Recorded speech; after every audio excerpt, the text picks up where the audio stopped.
দেশ গঠনের সব ইতিবাচক সিদ্ধান্তে একমত জামায়াত ইসলামী বাংলাদেশ। দল নয়, দেশ ও জাতির স্বার্থে সংস্কার চায় তারা।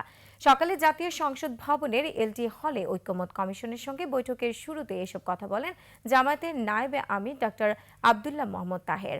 আর জুলাই অভ্যুত্থানে শহীদদের প্রতি দায়বদ্ধতা থেকেই দ্রুত জাতীয় সনদ তৈরি করতে চায় ঐকমত্য কমিশন, এমনটাই বললেন ডক্টর আলী রিয়াজ। এটা রাজনৈতিক ও সামাজিক শক্তিগুলোর দায়িত্ব বলে মন্তব্য করেন তিনি।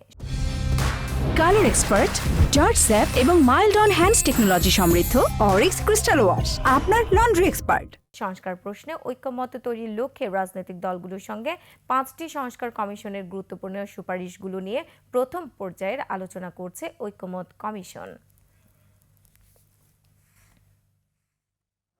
যেহেতু জাতীয় ঐকমত্য কমিশন চেষ্টা করছে যত দ্রুততার সঙ্গে সম্ভব আমরা একটি জাতীয় সনদের দিকে অগ্রসর হতে চাই, এবং সেই জায়গায় আমরা প্রাথমিক পর্যায়ের আলোচনাগুলো আগামী 2-1 দিনের মধ্যে সমাপ্ত করতে পারলে আমরা দ্বিতীয় পর্যায়ের আলোচনাটা দ্রুততার সঙ্গে শুরু করব। মূল লক্ষ্য হচ্ছে আমাদের আগামী নির্বাচন যদি সুষ্ঠু হয়, সঠিক হয় এবং অবাধ হয়, সন্ত্রাসমুক্ত হয়, এটি আমাদের একটি প্রধান লক্ষ্য।